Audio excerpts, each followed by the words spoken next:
예배 가운데 주님의 은혜가 있고 또 예배 가운데 주님의 격려가 있는 그런 예배가 되기를 바라겠습니다.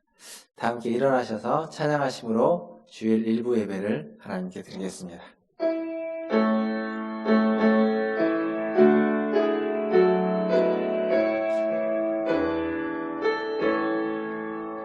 찬양하라 내 영혼아, 찬양하라 내 영혼아, 온 마음과 정성 다하여 주 찬양하라. 경배하라 내 영혼아, 경배하라 내 영혼아, 온 마음과 정성 다하여 주 경배하라. 하나님, 주님을 찬양하며 주님을 경배하며 주님 앞에 나아갑니다. 우리의 마음과 정성을 다하여 오늘도 주님을 예배하고자 하오니 주님 이 시간 임재하여 주시고 예배의 시작부터 예배가 마치는 그 시간까지 주님의 특별한 눈동자와 같은 은혜가 우리에게 임하게 하여 주옵소서. 감사하며 예수님의 이름으로 기도하옵나이다. 아멘.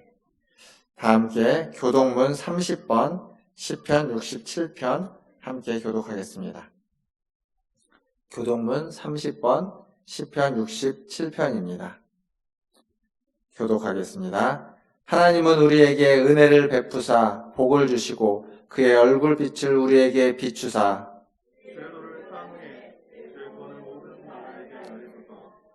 하나님이여 민족들이 주를 찬송하게 하시며 온 백성은 기쁘고 즐겁게 노래할지니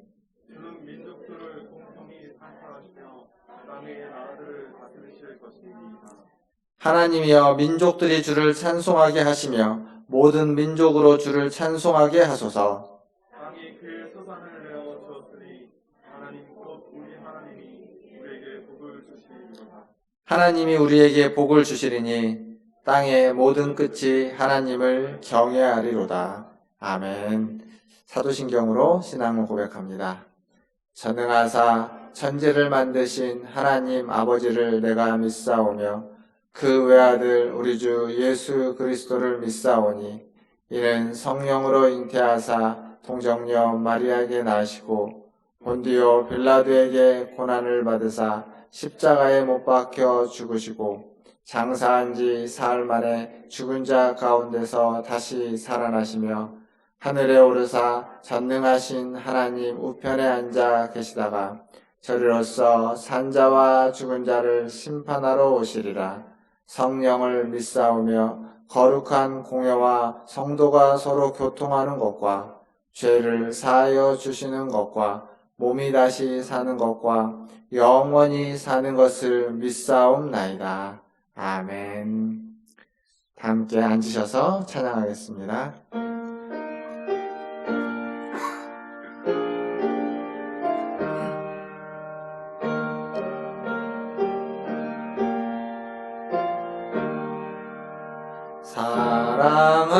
사랑하는 주님 앞에 형제자매 한자리에 그 신은혜 생각하며 즐거운 찬송 부르네. 내 주 예수 오늘 받아 모든 사랑 내 몸같이 환난 근심 위로하고 진심으로 사랑하세. 사랑하는 주님 앞에 온갖 충성 다 바쳐서 괴로우나 즐거우나 주님만 힘써 섬기네. 우리 주님 거룩한 손 제자들의 발을 씻어 남 섬기는 종의 도를 몸소 행해 보이셨네. 사랑하는 주님 예수 같은 주로 섬기나니 한 피 바다 한 몸 이룬 형제여 친구들이여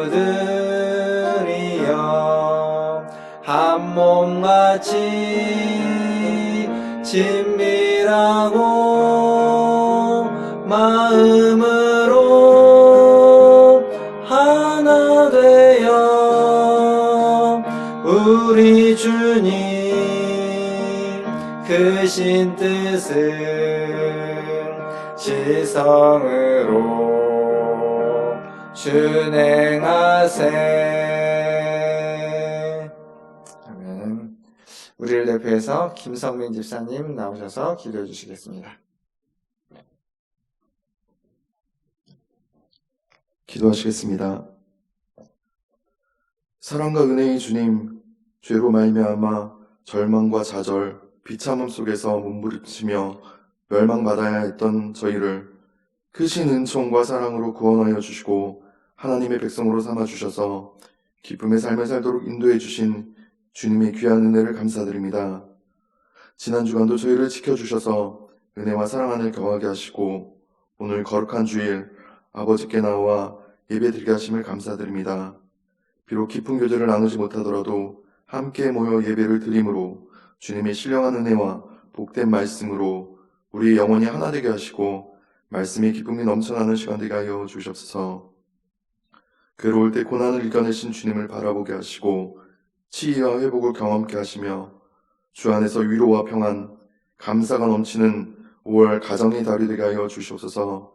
예배와 말씀, 기도 가운데 더욱 든든히 서가는 가정들이 되게 하여 주시옵소서. 저희에게 어려움이 있을지라도 저희가 계획한 인생보다 더 좋은 것으로 준비하고 계시는 하나님이심을 깨닫게 하여 주시옵소서. 그 어려움 속에서 고난을 통하여 하나님께서 우리에게 주시는 말씀과 인도하심을 깨닫는 지혜를 저희에게 주시옵소서. 세계 모든 나라를 위해 기도합니다. 미국과 유럽, 동남아시아 등 전 세계로 확산된 바이러스의 세력을 다스려 주시고 온 세상이 자신의 죄임됨과 하나님이 필요한 존재임을 깨닫는 계기가 되게 하여 주시옵소서. 세계 각지에서 사역하는 선교사들의 안전을 지켜주시고 위기의 때 선교의 지경을 넓혀 주시옵소서. 나라와 지도자를 위해 기도합니다. 코로나 바이러스의 확산이 꺾이며 국민들이 하루속히 일상에 복귀하게 하시고 대한민국이 다시금 재도역할 수 있도록 인도하여 주시옵소서. 대통령을 비롯한 위정자들이 하나님을 두려워하게 하시고 국민들을 최선으로 보살필 수 있는 지혜와 용기를 주시며 수고하는 공직자와 의료진들에게도 힘을 더하여 주시옵소서. 지역사회를 위해 기도합니다. 전국 각 지역 사회에 만연한 두려움과 공포가 예수 그리스도의 이름으로 떠나게 하시고 하나님의 위로하심과 성령의 능력이 강력하게 임하여 전국의 교회가 영적 싸움에서 승리케 하여 주시옵소서. 사회와 지역 경제를 위해 기도합니다. 코로나 바이러스로부터 사회 경제적 취약계층을 보호하여 주시고 자영업자들과 영세사업자분들이 난관을 잘 극복해 하시며 전 국민이 생활의 어려움을 잘 이겨내도록 도와주시옵소서. 위축된 경제활동이 살아나며 경기 침체가 극되게 하시고 위기의 상황이 오히려 사회 경제적으로 새로운 번영의 계기가 되게 하여 주시옵소서. 예배의 회복과 부흥을 위하여 기도합니다.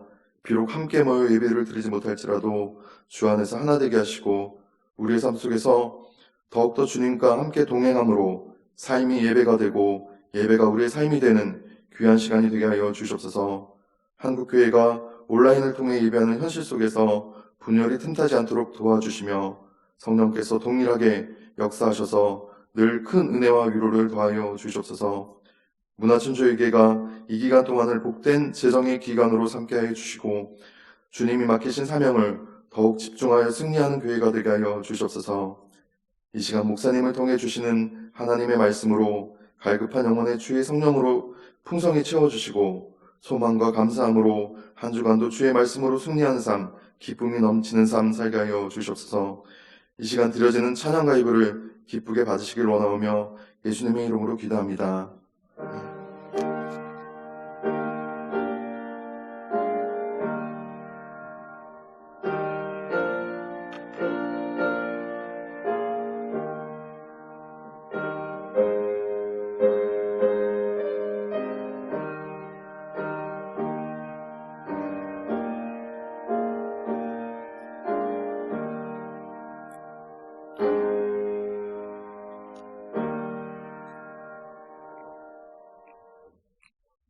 교회 소식 전해드리겠습니다.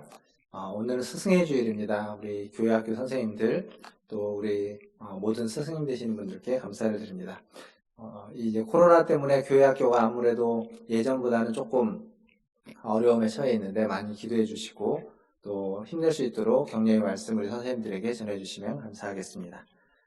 전반기 계속 상반기 신약 성경 통독을 하고 있습니다. 이번 주간에는 데살로니가 전서에서 빌레몬서까지입니다. 통독에 같이 힘써주시고 또 통독하신 분들은 또 함께 교구에서 나눠주시고 또 교육자들에게 알려주시면 감사하겠습니다. 주일 예배 때마다 우리가 이제 명단도 쓰고 손소독도 하고 이렇게 마스크도 쓰고 있습니다. 이 일들을 우리가 거리두기죠. 사회적 거리두기, 요즘 이제 생활 속 방역, 생활 속 거리두기 이렇게 얘기하고 있는데 이걸 잘 지키니까 아무래도 인천 쪽에 오는 교회나 이런 콜센터 쪽에서는 감염이 일어나지 않았다라는 것을 그러니까 기본을 잘 지키면 좀 우리가 이 코로나로부터 안전을 지킬 수 있다는 것을 다시 한번 확인할 수 있는 것 같습니다. 계속 잘 지켜주시고 일상생활에서도 힘써주시면 감사하겠습니다. 더불어서 이 코로나가 잘 극복될 수 있도록 또 매일매일 정오에 기도하시는 것도 함께 해주시길 바라겠습니다. 하나님 말씀 보겠습니다. 오늘 우리에게 주시는 하나님 말씀은 출애굽기 20장 16절입니다.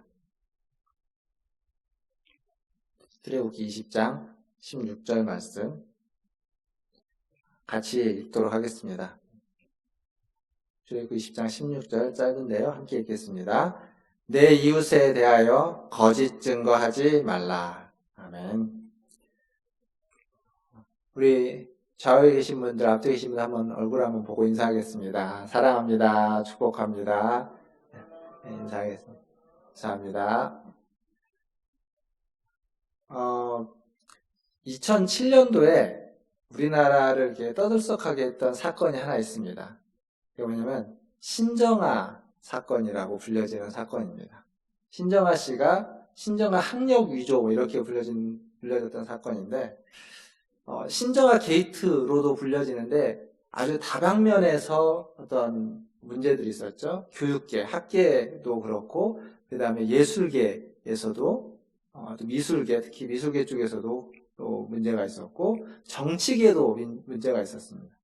근데 이게 가만히 보면 신정아 게이트인데 어떤 문제냐면 다 거짓말, 신정아 씨의 그런 어떤 거짓으로 말미암아서 일어났던 일들입니다. 그래서 거짓말 게이트라고 이야기할 수 있는 문제가 2007년도에 있었습니다. 그 대검찰청에서 발간하는 어느 보고서에 보니까 우리나라의 범죄 통계가 한 10년 정도의 범죄 통계가 나오는데 이게 갈수록 조금씩 줄어들었습니다. 전체 통계가. 예전에 한 2010년 정도 그 무렵에는 한 해의 범죄가 200만 건 정도 모든 범죄를 다 토탈해서 200만 건 정도였는데 2018년도에는 170만 건 정도라서 한 30만 건 정도가 줄었습니다. 전반적으로 다 줄었습니다. 이 재산범죄라고 하는 절도나 사기 이런 식의 이제 다른 사람의 돈을 빼앗는 범죄도 전체가 한 60만 건 정도였는데 2011년도에 60만 건 정도였는데 2018년도에는 57만 건 정도로 줄었습니다. 이 재산범죄 중에 절도 범죄가 있고 사기가 대표적으로 절도와 사기인데 이 절도 같은 경우는 훨씬 더 많이 줄었습니다. 같은 2011년도에 절도 범죄가 28만 건이었는데 2018년도에는 17만 건으로 줄었습니다. 그러니까 굉장히 많이 준 거죠. 근데 이 사기 범죄만 예외입니다. 사기 범죄는 2011년도에 22만 건이었습니다. 그러니까 절도가 28만 건, 사기가 22만 건 그랬는데 2018년도에는 절도는 17만 건으로 줄었는데 사기는 27만 건으로 늘었습니다. 그러니까 분명히 11년도에는 절도가 더 많았어요. 한 5만 건 정도 더 많았는데 2018년도에는 사기가 10만 건 이상 많아졌습니다. 늘어난 것도 많이 늘어났지만 전세가 역전되어 버렸죠. 전체 범죄도 줄고 절도나 다른 재산 범죄가 다 줄었는데 유일하게 늘어난 유해 범죄가 뭐냐면 사기에 관련된 거짓말 범죄입니다. 사기, 위증, 무고 이런 범죄들은 늘어났습니다. 사실 이게 늘어나면서 어느 책을 보니까 이런 책이 있더라고요. 책 제목이 뭐였냐면 우리는 왜 친절한 사람들에게 당하는가? 이게 무슨 내용일 것 같습니까? 이게 사기에 관한 내용입니다. 그래서 어떻게 하면 사기를 예방할 수 있는지 아주 다양한 사기 범죄들을 쭉 나열해놓고 그것으로부터 우리가 어떻게 하면 우리가 예방하고 우리를 지킬 수 있는지에 관한 책도 있습니다. 상당히 많이 팔렸던 책입니다. 지금도 잘 나가고 있는 책이고요. 그만큼 우리 사회에 이런 사기와 관련된 일들이 많이 일어난다는 이야기겠죠. 반면 이런 책도 있습니다. 일본의 와타루 씨가 쓴 책에 무슨냐면 사람은 8분마다 거짓말을 한다. 8분마다 거짓말을 한다. 오늘 예배 드리는 1시간 동안 거짓말을 한 7, 8번을 하겠네요. 이런 책입니다. 이 책에서는 뭐라고 얘기하냐면 거짓말은 사용하는 방법에 따라 원활한 인간관계를 위한 윤활유가 되어준다. 그러니까 이 책은 거짓말이라는 것이 그렇게 나쁜 것만은 아니다라는 걸 말해주고 있습니다. 그러니까 거짓말을 비난하기보다는 인간관계를 원만하게 하기 위해서, 부드럽게 하기 위해서 거짓말은 필요하다, 사용할 수 있다라는 것을 말해주고 있습니다. 그래서 어떤 사람들은 거짓말은 우리가 세상을 살아가는 처세술이다라고까지 이야기하는 사람들도 있습니다. 또 다른 책이 하나 있습니다. 거짓말의 힘이라는 책입니다. 이제 설교를 준비하면서 보니까 거짓말과 관련된 이런 이야기들이 굉장히 많았습니다. 책도 지금 제가 벌써 여러 가지를 이야기하고 있죠. 거짓말의 힘이라는 책은 무슨 얘기냐면 자연과 모든 동물, 식물은 속임수와 거짓을 기반으로 살아가고 있다라는 얘기를 합니다. 이게 무슨 얘기냐면 동물과 식물은 서로를 사냥하기 위해서 그 상대를 속인다는 겁니다. 그리고 자기의 생존을 위해서 살기 위해서 또 상대를 속이는 겁니다. 드러내놓고 사냥을 하지 않고 몰래 가서 사냥을 하고 또 자기의 보호색 같은 것을 통해서 자기를 보호하는 거죠. 속이는 거죠. 더불어서 이 책에서는 그런 말도 합니다. 사람도 사랑을 하기 위해서는 거짓말이 필요하다라고 말합니다. 생각해 보십시오. 사랑을 하기 위해, 내가 저 사람을 사랑하기 위해서 저 사람에게 거짓말은 하나도 없이 그냥 팩트라고 얘기하죠. 그것만 계속 얘기하면 사랑이 싹틀 수 있을까요? 그러지 않을 겁니다. 감정이라는 것은 거짓이라고 표현할 수 있지만 감정이라는 것은 어떤 팩트하고는 좀 다른 느낌, 팩트하고는 좀 다른 어떤 판단이 가미된 겁니다. 그러니까 그런 의미에서 이런 거짓말들이 존재할 수 있는 거죠. 쉽게 얘기해서 거짓말은 아주 다양한 얼굴을 가지고 있습니다. 어느 것 하나로 규정하기가 굉장히 어렵습니다. 그거에 대한 반응도 평가도 다양하게 나타납니다. 그런데 오늘 우리가 읽었던 성경을 보면 거짓 증거하지 말라라고 아주 단순하게 딱 명령하고 있죠. 과연 이 명령이 그런 이 복잡하고 다양한 거짓말이라고 하는 거짓에 충분한 명령인지 아니면 이것이 이렇게 단순하지 않고 뭔가 이 안에 담겨진 다른 깊은 의미가 있는지 오늘 좀 천천히 살펴보려고 합니다. 말씀을 준비하다 보니까 이게 거짓말이 다양한 것처럼 성경에서도 굉장히 다양하게 다루고 있습니다. 그래서 오늘 한 번으로 설교를 마치지 않고 다음 주까지 이 9번째 계명을 좀 나눠서 이야기를 하려고 합니다. 먼저 지난 앞의 계명들처럼 이 본문이 말해주고 있는 의미를 좀 더 분명하게 하면 좋겠습니다. 출애굽기 20장 16절에 이렇게 적혀 있죠. 내 이웃에 대하여 거짓 증거하지 말라 라고 되어 있습니다. 신명기 5장 20절에도 같은 말씀이 있는데 거의 똑같은 말씀입니다. 근데 이 거짓 증거라고 번역된 부분이 사실은 성경에 있는 원래 원문이라고 하는 것에 대한 약간의 의역입니다. 직역으로 이야기하면 거짓 증거가 아니라 거짓 증언이라고 해야 맞습니다. 거짓이라는 명사와 증언이 아니라 증인이라는 어떤 명사가 같이 나열되어 있습니다.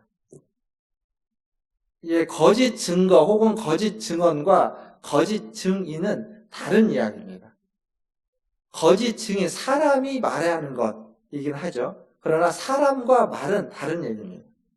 사실 우리는 9계명 하면은 9번째 계명 하면은 거짓말을 하지 말라라고 하는 말에 초점을 맞춰가지고 이야기하고 생각해 왔습니다.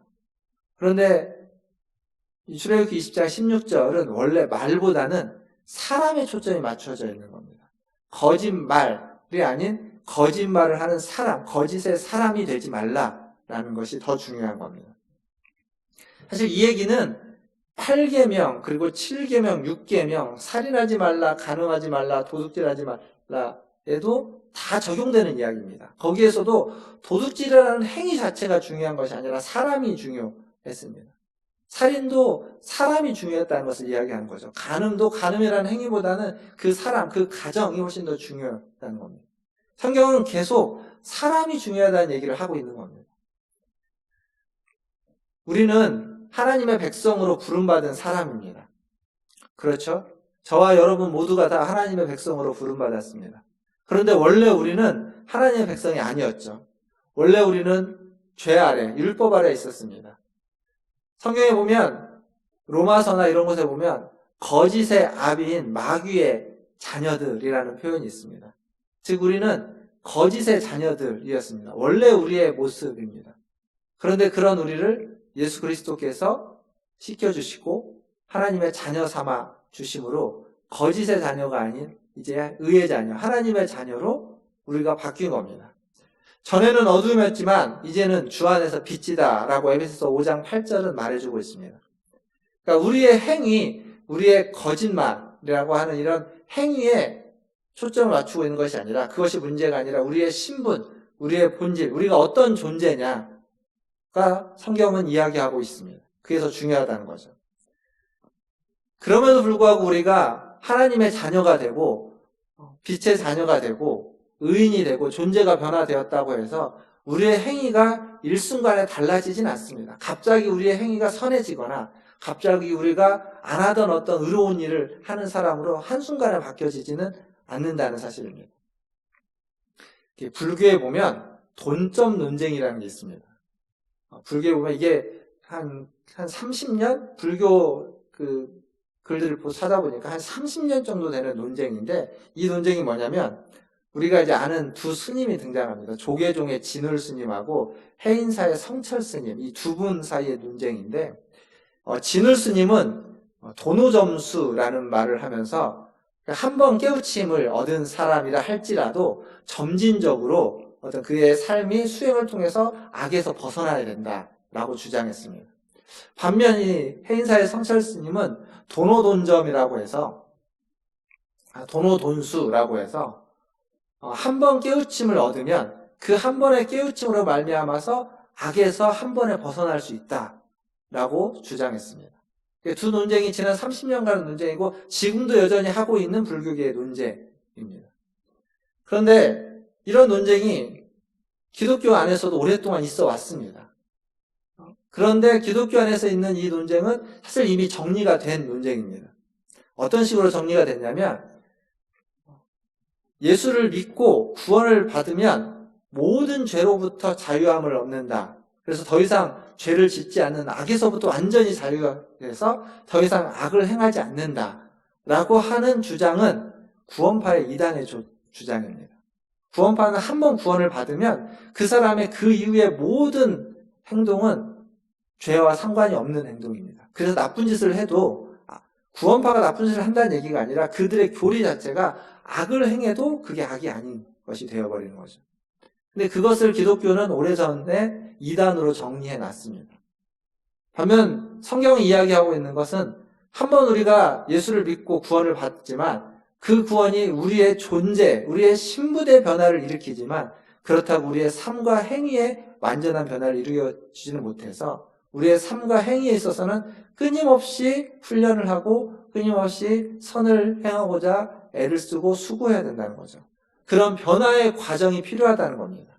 주님이 우리를 부르시는 그날까지, 주님이 오는 그날까지 우리는 끊임없이 그 변화의 과정, 그것을 성화라고 부르죠. 성화의 과정을 거쳐가야만 한다라는 것이 기독교에서 정리된 이야기입니다. 즉 결국 우리가 거짓의 증인이 되지 않고 진리의 증인, 참 증인이 되기 위해서 우리에게 필요한 건 이미 우리가 예수 그리스도를 구주로 받아들인 사람들이기에 우리에게 필요한 건 변화입니다. 성화의 과정입니다.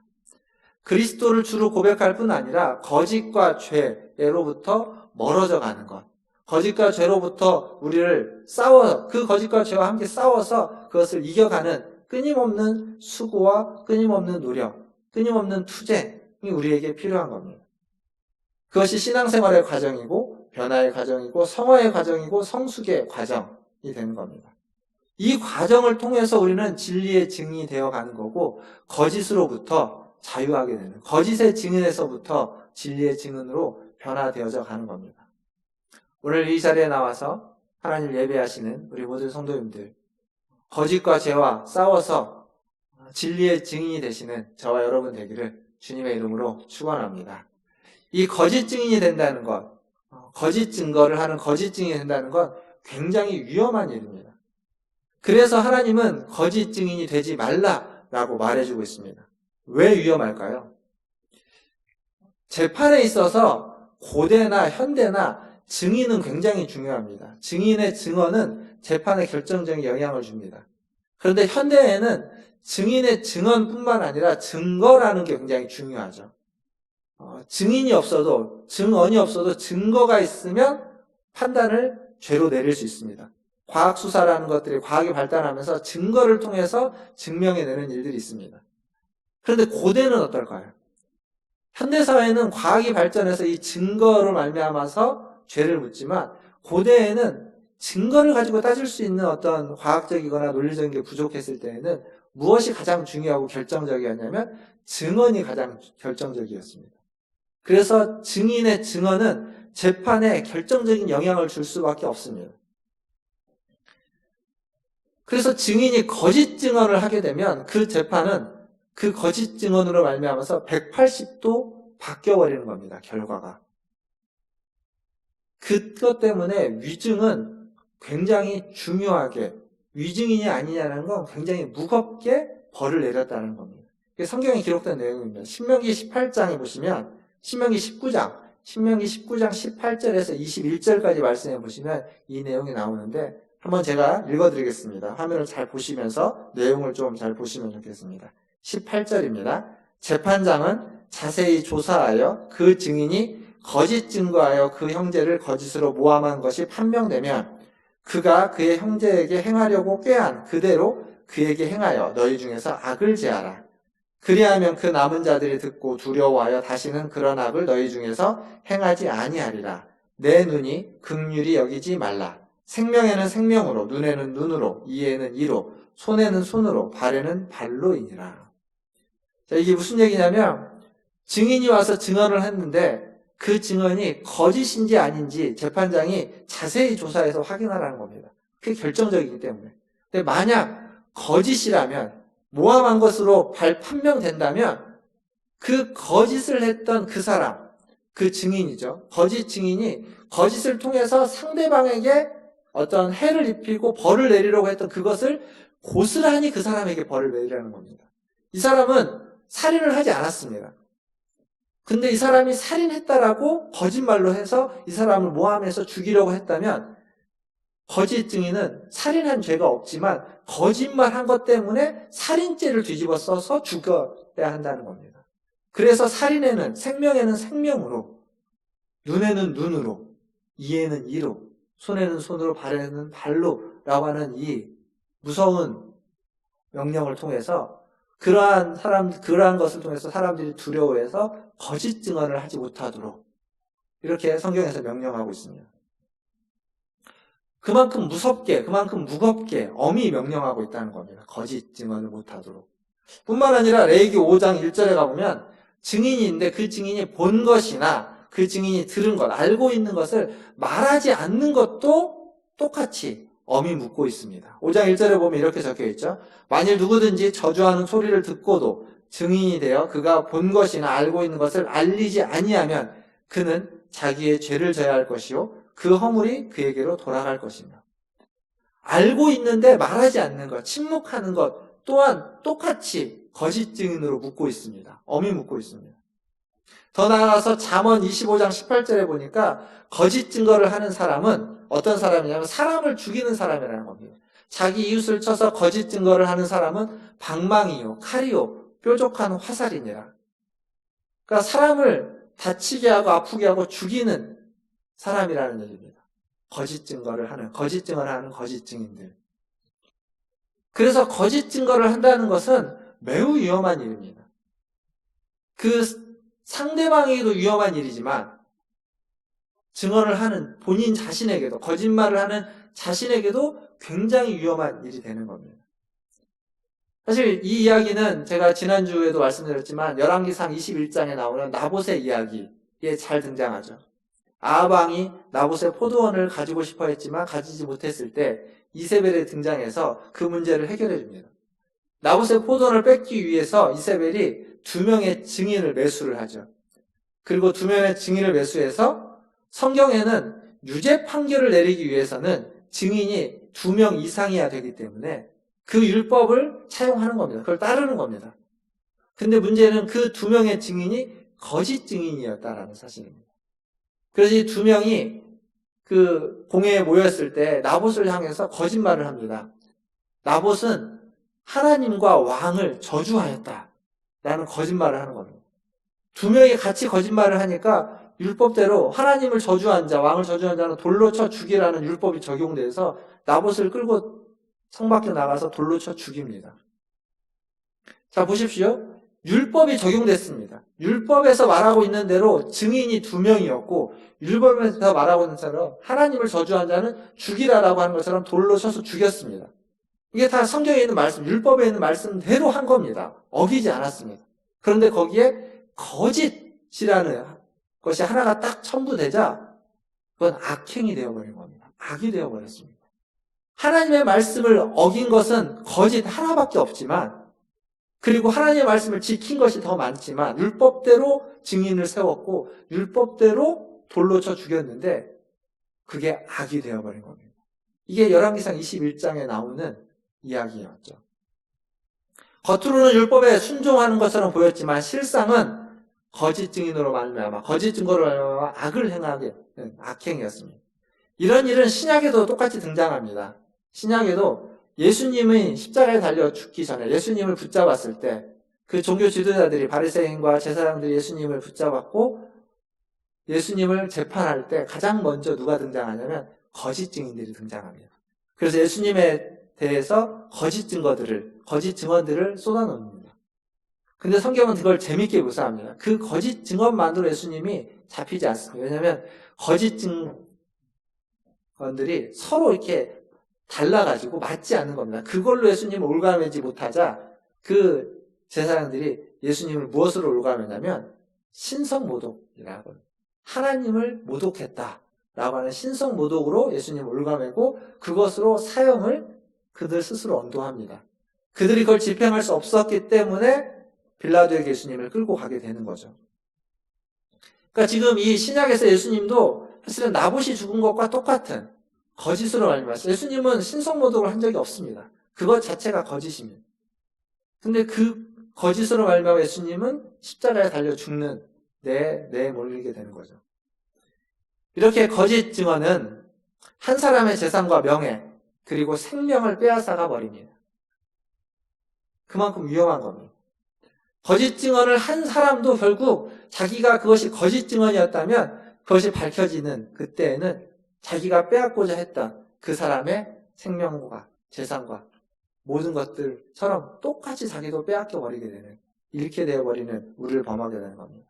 그래서 거짓 증언 자체는 매우 위험한 일이기에 하나님은 거짓 증거를 하지 말라라고 십계명에서 누구를 위해서? 우리를 위해서 말해주고 있는 명령이 되는 겁니다. 근데 아무리 이렇게 엄히 명해도요, 무섭게 얘기해도요, 이게 잘 사라지지 않습니다. 왜 그럴까요? 이 거짓이라는 건요, 우리가 일상생활에서 거짓은 노골적으로 거짓말을 하는 경우는 극히 드뭅니다. 아까 맨 처음에 우리 말씀을 시작하면서 맨 처음에 그 책을 이야기하지 않았습니까? 무슨 얘기냐면 우리는 왜 친절한 사람에게 당하는가? 그러니까 거짓말을 말하는 사람이 노골적으로 거짓말을 하지 않습니다. 아주 친절하게, 아주 부드럽게, 아주 가깝게 우리와 함께 있습니다. 우리도 아주 친절한 사람이라 할지라도 거짓말을 하는데 그 거짓말은 은근히 하는 거짓말입니다. 노골적으로 드러내놓고 거짓말하지 않습니다. 은근히 하는 거죠. 누가 봐도 그건 딱 거짓말 같은 거짓말, 그런 거짓말은 안 합니다. 그런데 이건 거짓말 같지 않은 거짓말, 진짜인가? 라고 하는 생각을 하게 되는 거짓말이죠. 그러니까 어떤 사실이 있는데 그 사실에 우리가 생각하는 우리의 판단, 그런데 이게 이제 거짓말이 되어 가는 건 그 사실에 우리의 어떤 열등감이라든지 우리의 상처라든지 우리의 아픔이 거기에 이렇게 결부되어 버리면 그 사실이 약간 왜곡됩니다. 약간 비틀어지고 약간 다른 방향을 갖게 되는 거죠. 이상하게 표현됩니다. 내가 들었던 사실은 그냥 팩트는 딱 이건데 그것이 나에게서 약간 은근한 거짓말로 다른 사람 나갈 때는 표현 자체와 강조점이 달라지게 되는 겁니다. 그렇게 되면 어떻게 되냐면 사람들에게 오해를 낳게 되고 관계가 깨어지고 공동체가 파괴되게 되는 거죠. 이게 거짓말의 위험입니다. 우리 주변에 이런 거짓말들이 많습니다. 가장 요즘 거짓말로 표현되는 가장 대표적인 것들이 있다면 가짜뉴스 같은 것입니다. 가짜뉴스에는요, 사실이 언제나 포함되어 있습니다. 전혀 말도 안 되는 것을 가짜뉴스로 만들지 않습니다. 거기에는 일정 부분의 사실이 있습니다. 그 사실에다가 약간의 왜곡과 축소 혹은 과장과 부풀리기가 덧붙여지면서 그것이 가짜 뉴스가 되어버리는 거예요. 결과가 이상하게 나가는 겁니다. 그런 가짜 뉴스들이 공동체를 분열시킵니다. 하나 되지 못하게 만들고 서로가 서로를 미워하고 시기하고 비난하게 만들어버리는 겁니다. 이 코로나19와 관련돼서 최근에 등장한 가짜 뉴스 중에 하나, 가짜뉴스 때문에 코로나19에 집단으로 감염됐다는 일들 중에 하나가 뭐냐면 그 성남에 있는 교회 이름이 생각이 안 나는데 그 교회에서 소금물로 이 코로나19가 감염이 막아질 수 있다라고 해서 소금물을 이렇게 뿌리고 또 입으로 가글 하고 그걸 뱉고 이런 일들이 있었다고 하죠. 근데 그 비슷한 얘기가 여전히 돌고 있는 것 같습니다. 제가 아는 어떤 분이 저한테 물어보더라고요. 소금의 농도가, 우리 몸에 있는 소금의 농도가 0.18%인가요? 이 정도 되는데, 0.8%가 되는데, 그게 0.9%로 올라가면 모든 바이러스로부터 우리의 몸이 면역력이 키워진다고 하니까 소금을 많이 먹어야 되는 거 아니냐라고 하는 얘기가 있는데, 이게 맞는 얘기인지 틀린 얘기인지 물어보더라고요. 저도 따로 조사를 안 해봤는데 그 얘기 자체가 그것으로 해결될 문제가 아니라는 거죠. 분명 그게 소금의 농도가 올라가면 소금이 면역 기능이 분명히 있기 때문에 면역력이 올라갈 겁니다. 근데 그게 지금 이 문제에 맞느냐 아니냐 이건 별개의 이야기입니다. 그러니까 팩트라는 게 있고 거기에 약간의 과장과 부풀리기와 왜곡이 함께 해서 전파되고 이게 가짜 뉴스들이죠. 이 가짜 뉴스들이 사회에도 많지만 교회 안에도 굉장히 많습니다. 보통 카톡으로 전파된다고 하죠. 카톡으로 나눠지는 가짜 뉴스들이 굉장히 많습니다. 그리고 그 안에는 기도 제목이라는 이름으로 전파되고 나눠지기도 합니다. 기도하는데 뭐가 나쁘냐 이렇게 얘기할 수 있습니다. 어떤 선교지에 대해서 또 어떤 사건에 대해서 기도하기 위해서 기도 제목으로 나눠지고 전파됩니다. 그래도 기도 한 번 더 할 수 있는 건데 그게 굳이 그걸 또 이렇게 나쁘다고 말해야 되느냐라고 말할 수도 있습니다. 예, 그것도 맞는 얘기, 어느 정도 타당한 표현이라고 생각됩니다. 그런데 생각해 볼 건, 기도라는 행위 자체가 행위 자체보다 더 중요한 건 그것이 진실이냐, 진리냐라는 사실입니다. 가짜를 가지고 끊임없이 기도하는 거예요. 기도 자체는 귀한 것이지만, 그것이 기독교가 가지고 있는 그리스도의 신앙이라고 하는 것은 진리와 진실의 기반을 두고 있는 겁니다. 가짜의 기반을 둔 신앙의 행위가 중요한 것이 아니라 진실과 진리의 기반을 둔 것이 더 중요하다는 사실입니다. 그래서 가짜뉴스는 우리가 확대 재생산해서는 안 됩니다. 우리 안에 그런 것들이 나에게 온다면 그것이 진리인지 진실인지를 먼저 확인하는 것들이 필요합니다. 약간의 왜곡과 과장은 있을 수 있습니다. 그러나 그것이 전혀 다른 왜곡과 과장으로 나타나고 있다면 그것들은 우리가 단절시켜야 되는 거죠. 우리 어려서부터 배웠던 것 중에 그것이 있죠. 그 양의 탈을 쓴 이리. 이게 가짜뉴스 같은 겁니다. 양의 탈을 쓴 이리. 그건 양이 아니라 이리입니다. 양의 탈을 썼기 때문에 아주 젠틀해 보이고 착해 보이고 순해 보이고 그리고 신앙적으로 보인다 할지라도 신앙적인 행동이라 할지라도 그 안에는 이리가 있는 겁니다. 결국 그것은 신앙적인 행동이 아니라는 겁니다. 나봇의 포도원 사건에서 율법에 의해서 증인을 세웠고 율법에 의해서 돌로 쳐 죽였고 율법을 지키는 하나님의 일을 한 것 같지만 결국 그것은 사실은 거짓으로 말미암아 악행이었던 것처럼 우리의 신앙적인 행동이 신앙적인 선택과 신앙적인 모습이 거짓으로 말미암아서 그거에 기반을 두고 있다면 그것은 악행이 될 수도 있다라는 사실입니다. 이게 무서운 겁니다. 거짓 증인, 거짓 증거에서 이게 무서운 겁니다. 더 다른 얘기가 있지만 그건 이제 다음 주에 할 거기 때문에 오늘은 한 이야기를 하면서 말씀을 마무리 지을까 합니다.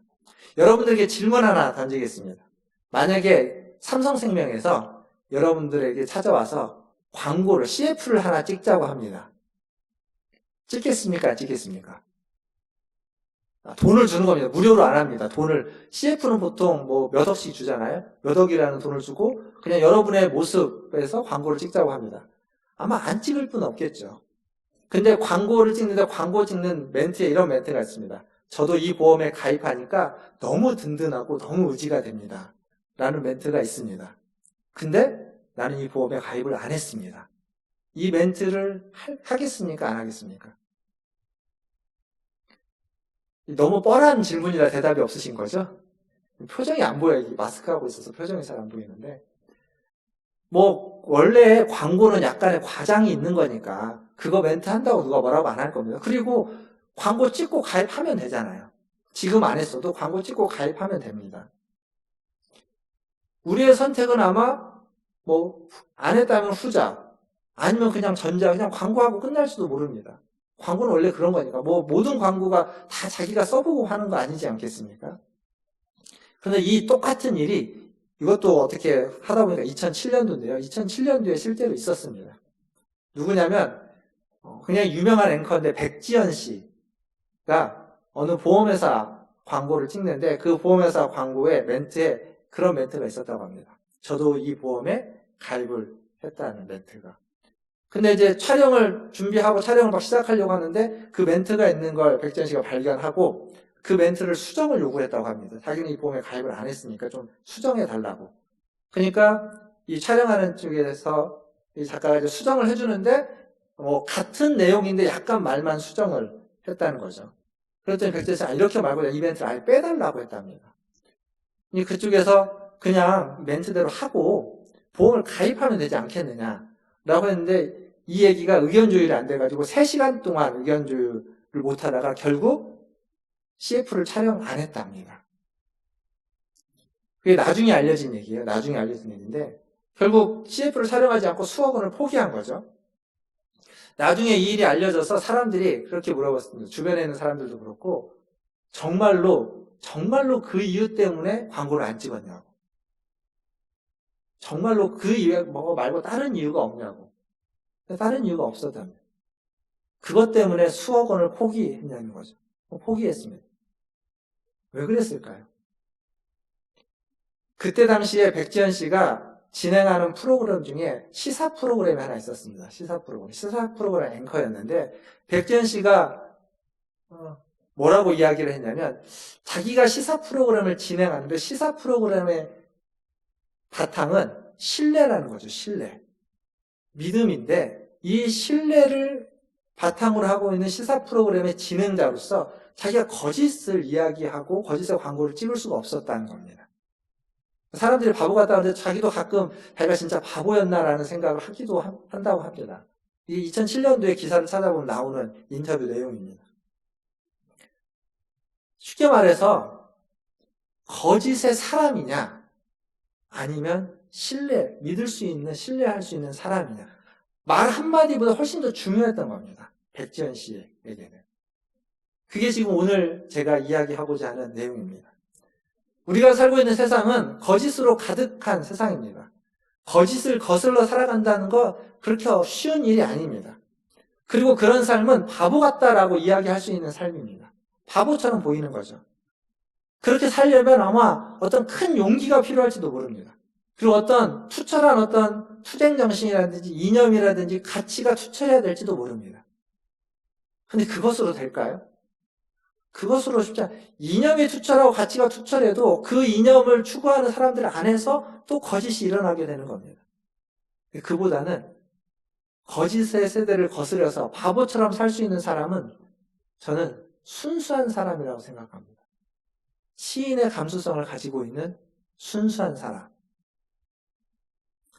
윤동주 시인의 그런 시가 있죠. 서시에 잎새에 있는 바람에도 난 괴로워했다 라는 시가 있어. 또 서정주 씨의 시에는 국화꽃이라는 시에는 그런 거 있죠. 한 송이 국화꽃을 피우기 위해 울고 있는 소쩍새와 울고 있는 천둥 소리.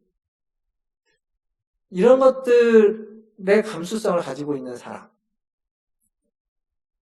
한 초등학교에서 선생님이 세상에는 공짜가 없다라고 이야기를 했다고 합니다. 그런데 그 선생님의 이야기에 한 학생이 시를 썼는데 그 시에 이렇게 대답을 했다고 합니다. 뭐라고 했냐면 그 시에 있는 일부인데 선생님이 뭐라고 말하는 것은 공짜라는 거죠. 말하는 것도 공짜고 하늘 보는 것도 공짜고 나이 드는 것도 공짜고 미소 짓는 것도 공짜고 꿈도 공짜다.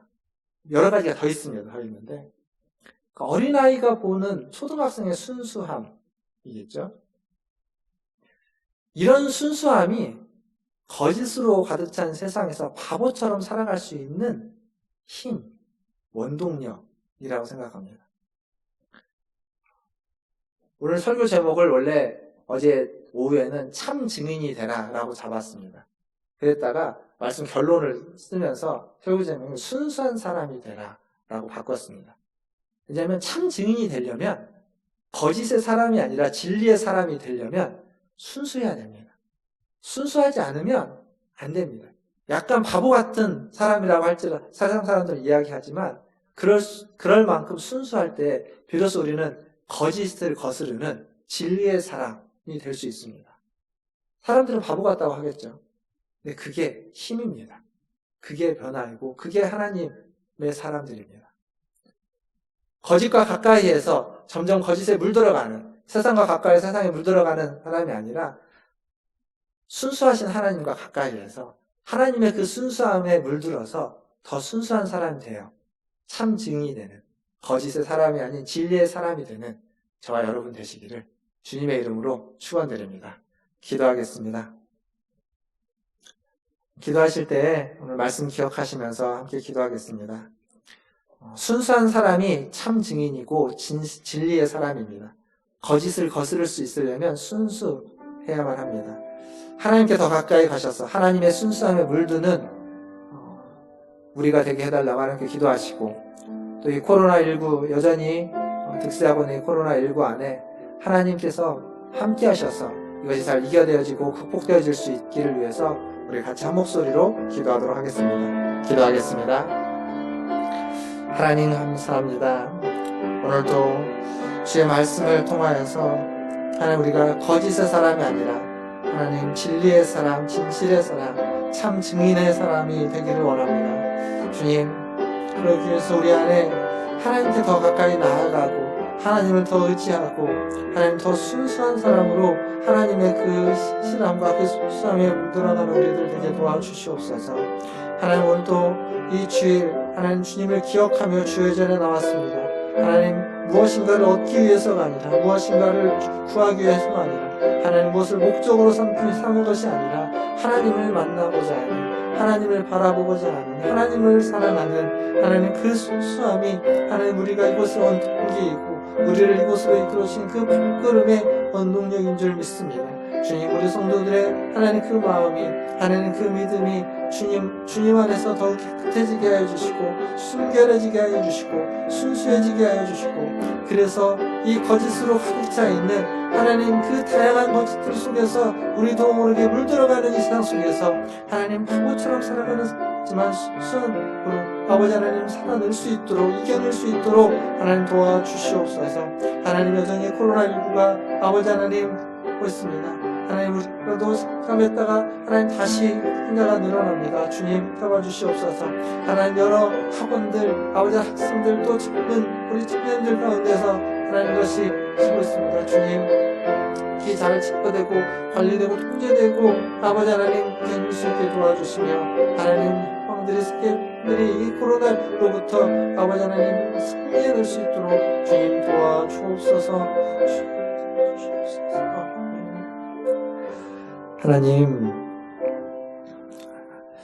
하나님 우리가 하나님 앞에 오늘도 예배하기 위해서 이 자리에 나왔습니다. 하나님 이 발걸음이 무엇인가를 얻고 무엇인가를 바라고 또 어떠한 목적에 의한 발걸음이 아니라 하나님을 만나고 하나님을 사랑하고 하나님을 사모하고 또 그 하나님 앞에 사랑을 고백하기 위한 그 순수한 발걸음 되게 하여 주시고 그래서 이 발걸음을 통해서 나온 이 자리에서 주님을 예배하며 주님을 만나며 주님의 그 신실함과 그 순결함과 그 순수함에 더 가까이 가는 더 물들어가는 우리 모든 성도들 되게 하여 주시옵소서.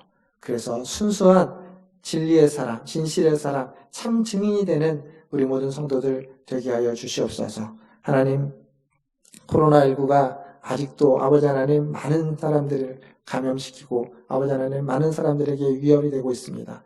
주님 불쌍히 여겨주시고 아버지 하나님 그것을 잘 이겨내고 극복해낼 수 있도록 도와주시옵소서. 젊은이들 또 우리 학생들 또 학원을 통해서 하나님 여러 곳들을 통해서 그것이 확산되고 있습니다. 주님 막아주시고 아버지 하나님 잘 이겨낼 수 있도록 지혜를 주시고 또 각자가 자가격리를 통해서 아버지 하나님 것이 더 이상 전파되지 않도록 주님 힘쓸 수 있도록 도와주시옵소서. 뿐만 아니라 우리나라뿐만 아니라 하나님 세계의 여러 나라들이 여전히 수백 수천 명씩 아버지 하나님 매일매일 확진자가 늘어나고 있습니다. 이것을 잘 극복할 수 있도록 아버지 하나님 전 세계가 함께 힘을 모아서 이 코로나19를 이겨낼 수 있도록 주님 도와주시옵소서. 모든 것을 주의 손에 부탁하며 우리 구주 예수님의 이름으로 기도하옵나이다. 아멘. 이 시간 찬송가 315장 찬양하시면서 준비하신 예물 하나님께 드리겠습니다.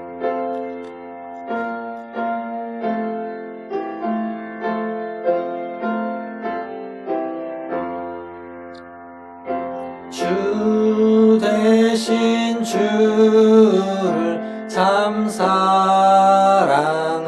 사랑하고 곧 그에게 죄를 다고 합니다.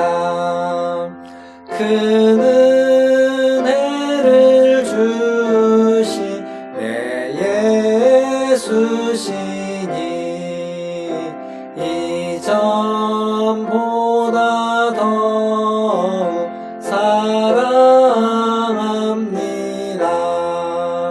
주 날 사랑하사 구하시려고 저 십자가 고난 당하셨도다.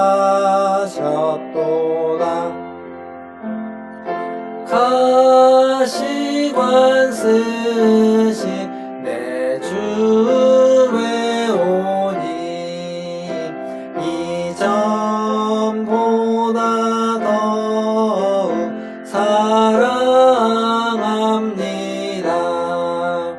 내 평생에 힘쓸 그 큰 의무는 주 예수의 덕을 늘 기림이라. 숨질 때에까지 내 할 말씀은 이전보다 더욱 사랑합니다. 그 영광의 나라 나 들어가서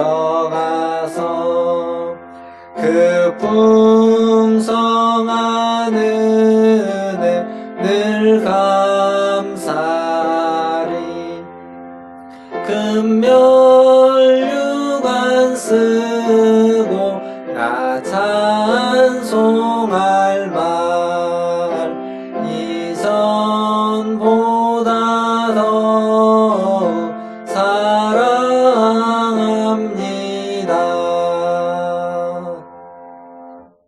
하나님, 우리가 찬양으로 고백한 것처럼 주님을 이전보다 더 사랑하며 주님을 이전보다 더 사모하는 우리들 되게 하여 주시옵소서. 오늘도 예배 자리에 나올 때 빈손으로 오지 않고 주님의 주신 물진 중 일부를 구별하여 주님께 드리게 하시니 감사합니다. 하나님, 경제적으로 어려운 이때에도 주님께 감사하며 드린 손길 위에 복의 복을 더하여 주시고, 하나님 그 손으로 하는 일들마다 하나님의 위로와 하나님의 사랑과 또 하나님의 함께 하심의 은혜가 있게 하여 주시옵소서. 그래서 어떤 곳에 있든지 어떤 환경에 있든지 언제나 주님을 바라보고 주님을 사모하는 순수한 사람, 하나님 진리의 사람, 참 증인으로 살아가는 우리 모든 성도들 되게 하여 주시옵소서. 하나님 부득이하여 들지 못한 손길 기억하시고 하나님 그들에게도 자비와 긍휼을 베푸셔서 하나님의 은혜 가운데 하나님의 돌보심 가운데 매일매일 살아가며 참 증인이 될 수 있는 은혜를 허락하여 주시옵소서. 모든 것을 주의 손에 의탁하며 지금은 우리를 죄에서 구원하여 주신 우리 구주 예수 그리스도의 은혜와 하나님 우리 아버지의 크신 사랑하심과 성령 하나님의 위로교통 충만케 하시니 참 증인이 되기 위해서 하나님의 순결함을, 순수함을 사모하고 순수한 사람이 되기를 위해서 기도하고 주님께 나아가는 고개 숙인 모든 문화순례교회 성도들 위해와 그들의 자녀손들과 가정과 직장과 일터 위에 주의 순결함을 따라 사역하는 선교사님들과 사역자들 위해 그리고 코로나19를 퇴치하기 위해서 애쓰고 있는 모든 보건당국과 의료진들과 그리고 연구진들과 힘을 모으고 있는 모든 백성과 국민들 위해 세계 열방 위에 이제로부터 영원토록 함께 있을지어다. 아멘.